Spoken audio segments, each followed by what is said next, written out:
Welcome to Real Talk with Ed and Eric. I'm Ed. I'm Eric. Thank you for tuning in to another program. We really appreciate and value you being here. Absolutely. Absolutely. What's happening today? So we're in the holiday season. We're Holidays, firmly in the my guys. favorite time of year, man. Absolutely. We're Yeah, between Thanksgiving and Christmas. Christmas decorations are up, right? There's all sorts of hullabaloo. The traffic at the stores is, yeah. is worse, right? Toys R Us is reopened in the mall. I stopped in. It was a soft launch. Okay. Yeah, it's sadly it's basically a Go store. You know, the Go Mm. calendar stores that they pop up in the malls. It's a Okay, Go I see what store you're with a saying. few extra aisles. That was the Okay, initial launch. Not okay. not hating for the Toys R Us folks. If you want to sponsor the program, you're certainly welcome to. Yeah. I was underwhelmed, but I think it was a soft launch and it was a Okay. big space. What day? When did you go? I went last weekend, Okay. last Friday, or no, it's Saturday, the Saturday after Black My Friday. hope would be as time go on that they would get more and more I would think so. in Just there. I'm a little Yeah. concerned that with the short, it was only 27 days between Thanksgiving and Christmas this year, Mm.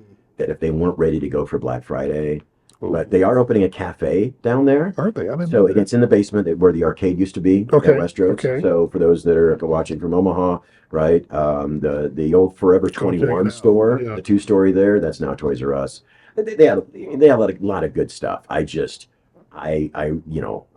reminisce about the joyous days of my youth, walking into Toys R Us and being followed around. Oh, I'm sorry. Wait, that was your story. And seeing all this toys everywhere. Sorry, not to make light of it. At some point, we got We'll more. tell that story one More, day. yeah, absolutely. You Because say your youth as an adult, I oh, still I know, me too. go Yeah, and enjoy it. So absolutely. But I just every toy was there, right? And yeah, they didn't get to that level yet right. with Westroads. So hopefully by the 27 Christmas season, Yeah, that this is really in it for the long haul. But yeah, but yeah, so Christmas y'all had just had and sadly one of my flights I got delayed, so I landed too late to join you. But you just had a big Thanksgiving meal yeah. Hope down at the Center. Hope Center. Yeah, their Yeah, annual Thanksgiving dinner for the community, and this year with more people than we've ever had. that's great. And I love it to see Yeah, the community come to the Hope Center to see the joy yeah, and just the happiness on the faces of the families, our the families of our kids and the community. yeah. I wish we can do it every week, but Right. I know we can't. But it's like just the joy of that. It's probably bigger than our Christmas celebration. Our Okay. Thanksgiving celebration is probably yeah bigger than our Christmas celebration. I love the way the volunteers come from all over. Yeah. They came. We couldn't do it without the volunteers. I think Sure. Yeah. Creighton this year. Shout out to Creighton. Creighton sent a lot of their volunteers to come down to help Yeah. and yeah. So it was a lot of fun this year. That's great. Yeah, I think I've been the last 2 or 3 years.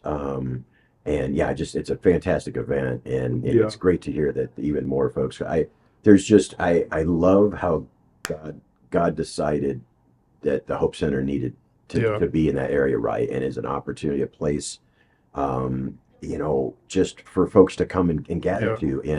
And if if more folks come and realize that there's just something God can do there in so yeah. many different ways, right? Yeah, there was so much food this year that they were sending food home with families. Oh, nice. I said, man, that had never happened before. Right. So yeah, That's great. That's great. And so that was Thanksgiving, and then coming up for Christmas, so you have a yeah. Christmas event. Christmas. Yeah, we have a Christmas event coming up on the 8th of December. I don't know if this Okay. program will be before that, but it's our Christmas giveaway for our kids and our families, and we have supporters of Hope all over the city Okay. give money resources to our families, and our kids get to actually come and shop for Oh, right, right. yeah. Yeah. So if you came down to Hope Center this week, the week of the 8th, you'll see the display almost kind of like a store, Yeah. and the kids get to come in and shop, and I love that too. Just the whole atmosphere of this time of year, man. It seems like everybody is just on a whole nother level of joy and happiness, and just yeah, and the Hope Center, probably one of the reasons why I've stayed at the Hope Center so long has been because of times like these. Yeah. I've always associated this time of year with just the joy of just interacting with people, having God. You can just feel the presence of God there, man. And Right. so, Right. yeah, so if you love little kids and you love the noise of little kids, come to the Yeah. Hope Center this week. You'll get Yeah. to hear all of that and watching them getting the opportunity to shop and that kind of thing, especially with all the things that are going on in the world. It's good to see some joy and happiness with kids still. Absolutely. Well, and that's one of the things I love about, and it's there's a lot of different organizations do a lot of different programs out there, right? And we're glad that God has a big variety to how He's looking to help fill needs. One of the challenges that we've had, so my wife and I, it's just something that we've always, we do our Christmas shopping for our family, but then we always want to do something more, right? So we've participated with a number of different organizations to adopt a family in so many different ways, whether it's through a business or directly or whatnot. The challenge we've had is a number of times because certain organizations and programs get so large that just folks apply and they get approved and then they get designated and then they get whatever. And just a few of the times, unfortunately, it was more than half, the family honestly looked like they were living as good or better than the folks contributing to the organization. And it's like, wait a minute, how did you qualify? And it's not like an elitist thing, but it's just sometimes the bigger organizations have a really hard time making sure they go to the need. Right. And so there's a lot, unfortunately, there's just been especially over the last 10 or 15 years, since technology makes it easier to get information, folks are exploiting giveaway programs. Right. And so there's a lot of ways to make things look like a certain way. But at any rate, and one of the things I love about the Hope Center is that it's the right size organization, right? You can meet principal individuals involved with it, right? They're here in Omaha. You all know the families that are, working, the volunteers, right? And you're teeing up an organization operation for kids that really need something to get what they need, right? One thing that's interesting that you say that. One thing I've been proud of in my years at the Hope Center, if there's a brochure telling you that, hey, this is the Hope Center for Kids and these are all the things that we do, you can come in the Hope Center anytime unannounced and you can see those things going on. Right. And I love that. To your point, I love that we try to do the best that we can to represent who we are, what we are all about, and that kind of, over the years we've had some hiccups up and down like any organization. Right. But what I love about the Hope Center is trying to stay as true to their original calling, to love and serve God, and to love and serve kids, and so we've expanded, with our senior group and that kind of thing, and our sports program. Love the senior group. Oh man, the senior, folks. With the senior group, to my surprise, I'm sure you know this, the senior groups in the area were closing. Yeah. For whatever reason, no funding, it's like, and you look at our seniors, they need love, support, care and that was all a God thing, man. When the seniors started, Terry Schinzel years ago, she had a women's group that she would run, the co-founder of the Hope Center. She would have a women's group on Saturdays. And so her heart was always to minister to the grandparents of the kids that went to the Hope Center. Yeah, yeah. And so she would meet with them and they would have great times and that kind of thing. Well, fast forward, all these years later, she would have loved, the thought of the seniors from the community having a place to come, and they have their own program now. So since then, other senior groups in the area have closed, which those other groups that have closed, those seniors have been coming to the Hope Center. Yeah. And the Hope Center group is just swollen, man, because, and I love it.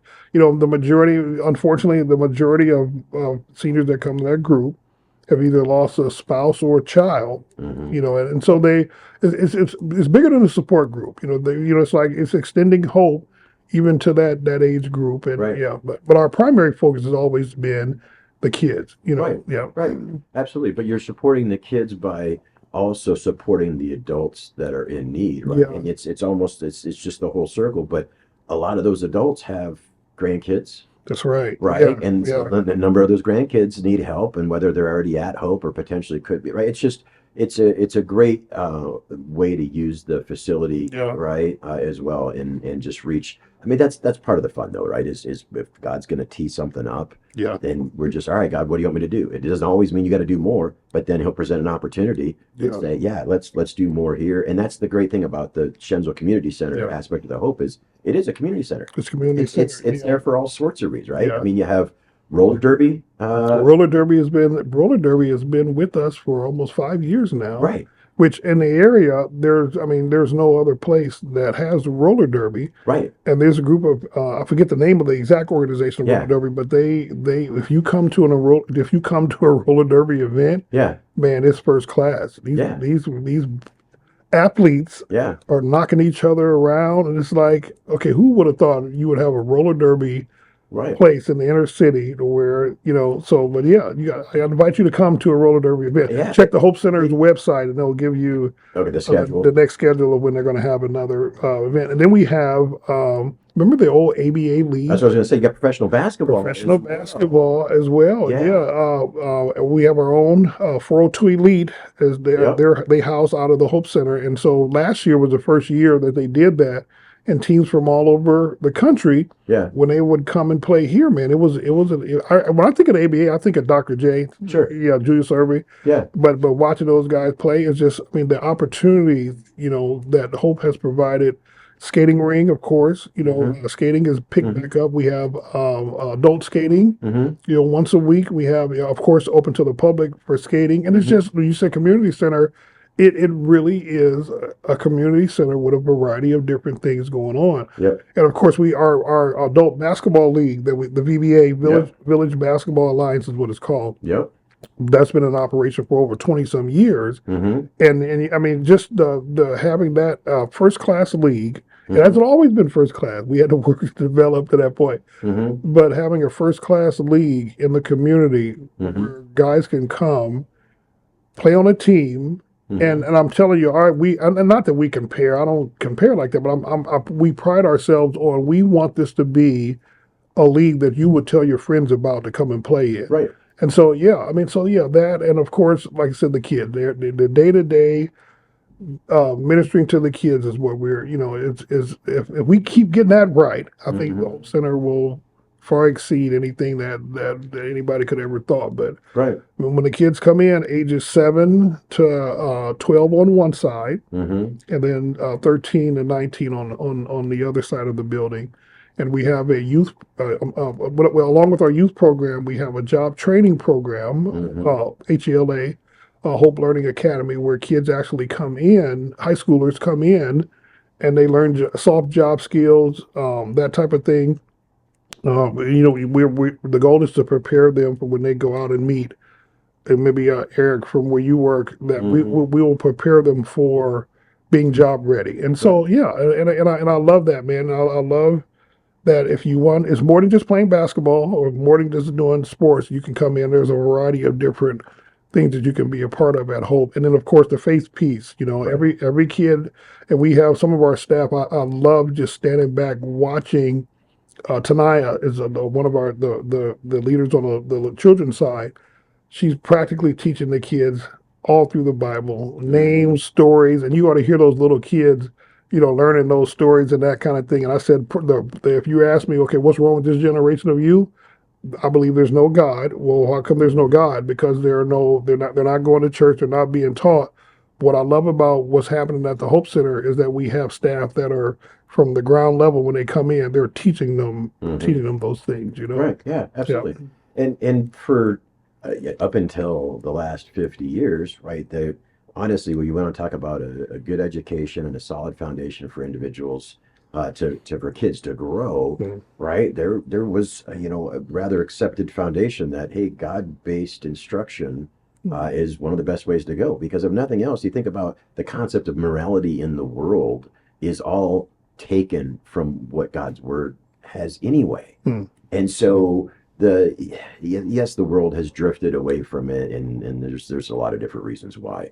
But yeah, I mean, having a sense of the fact that God created us, why he created us, and the fact that God's a loving God, right? If that's the foundation, then all the other aspects of why you should do certain things to live right? Golden rule, telling the truth, all that fun stuff, right?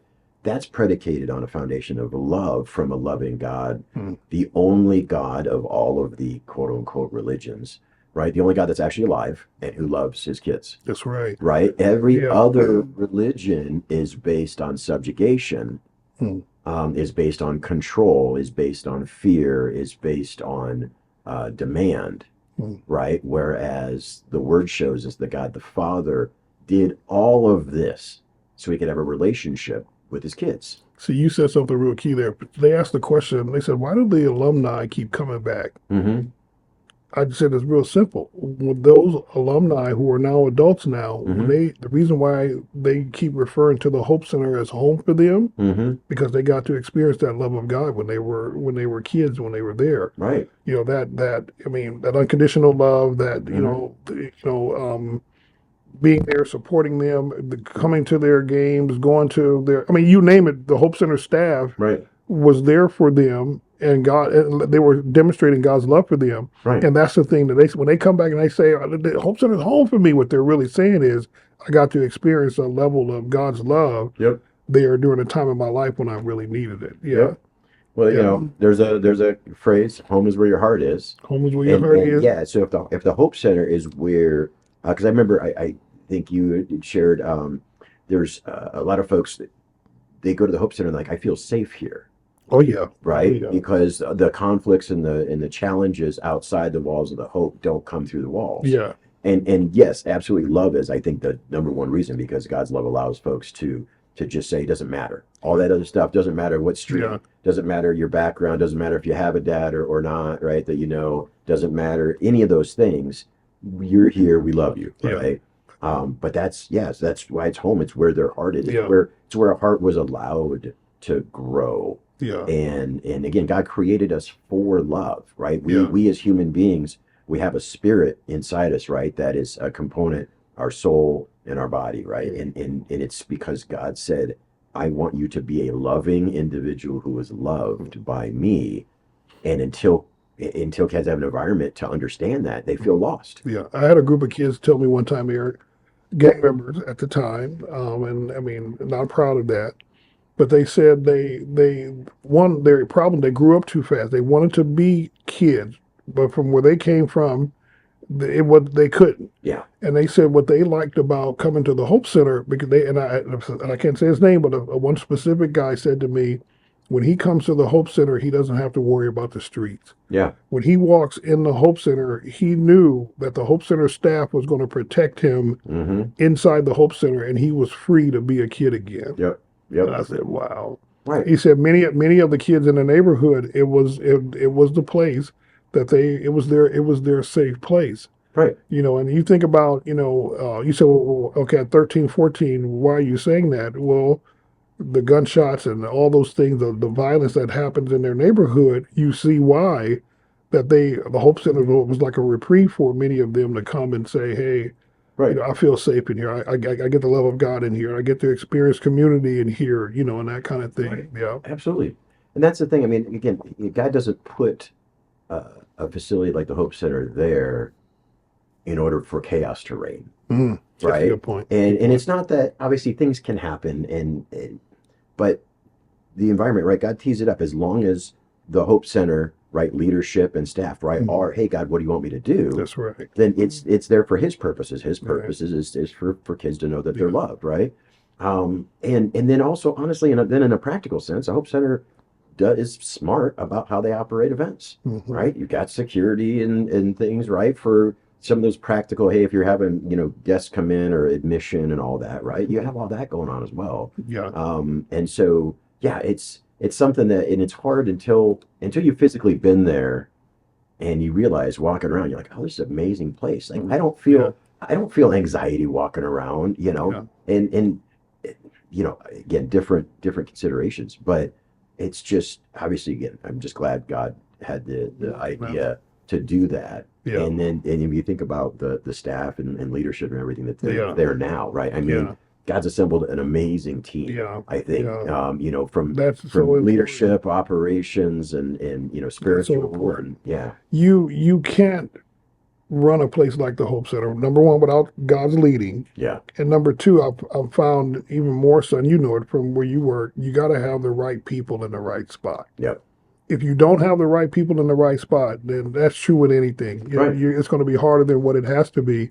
Turner Shinzo, the founders, Ty and Terry Shinzo were the founders of the Hope Center. Turner Yeah. Shinzo is our current ED, Hmm. and if I had to tell you how proud I am, I've had the privilege of watching him grow up Sure. as a kid, and the man that he is now, the leader, the type of Hmm. leader that he is now, Hmm. it's like he has the heart Hmm.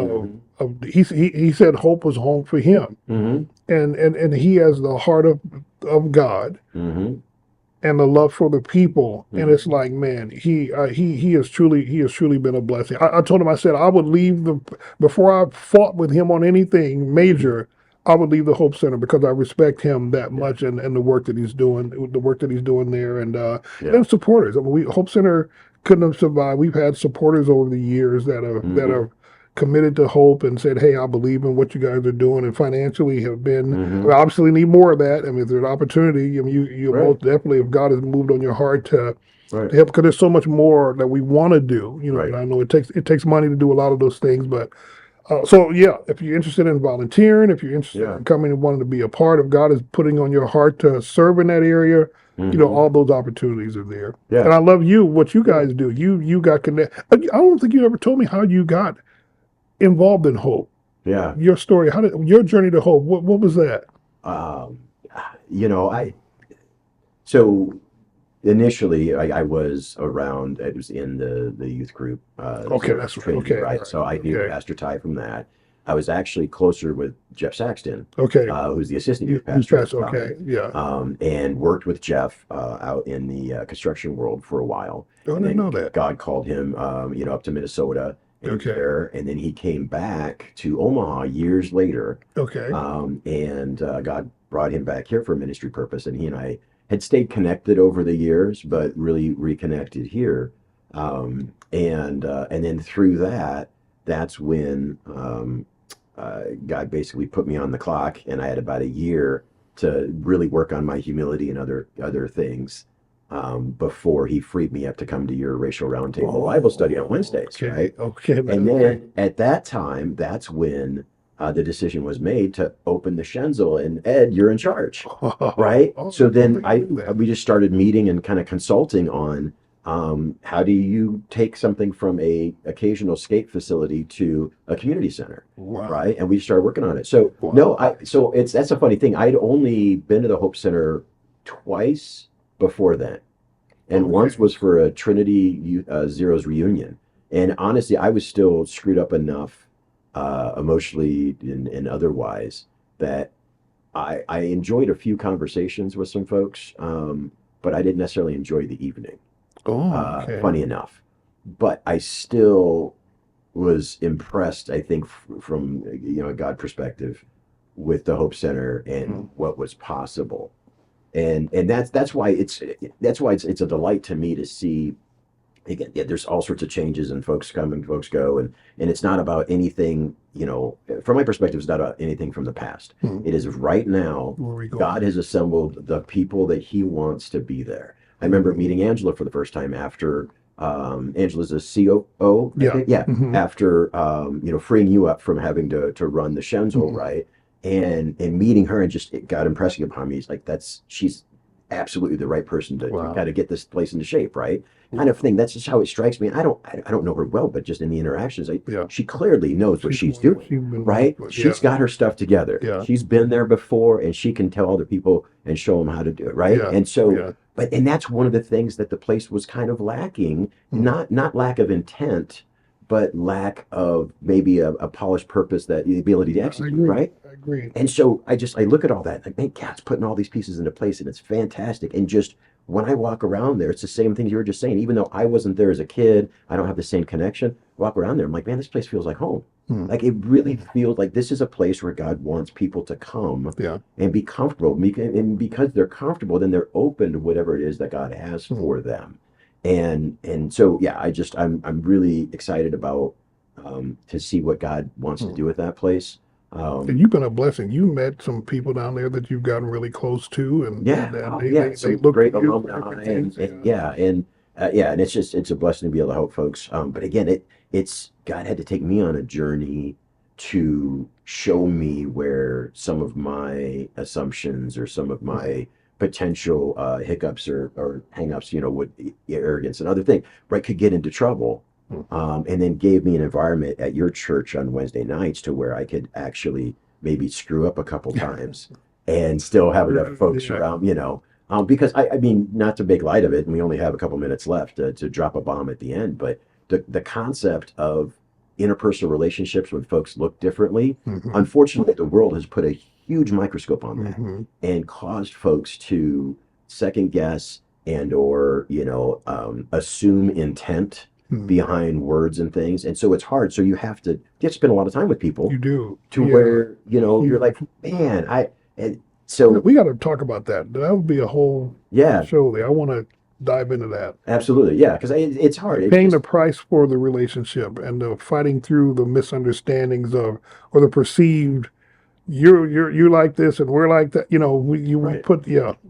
Absolutely. And how much conventional wisdom really matters, meaning just because society says that you should or shouldn't have an opinion about someone based on a visible factor or other things, right? How much of that matters? And then how much, if somebody is ignorant and doesn't know the consequences of the words they're saying, how much does that matter? Right. Because if you actually love somebody, does it really matter if they're dumb?